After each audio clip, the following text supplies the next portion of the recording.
Nikijaribu kumkumbuka mama yangu, unajua ni kama hadithi vile, lakini ukiangalia maisha halisi ninayoishi ni maisha halisi kabisa, na vile alivyokuwa anazungumza mama yangu.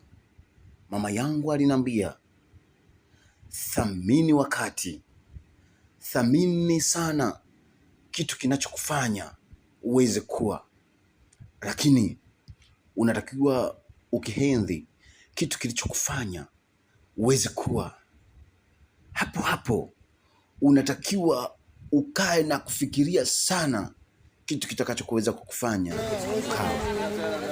Hizi ni nyakati tofauti, hizi ni nyakati tatu tofauti, hizi ni nyakati zilizokuwa katika utofauti, lakini zenye matendo sawa ya kufanana.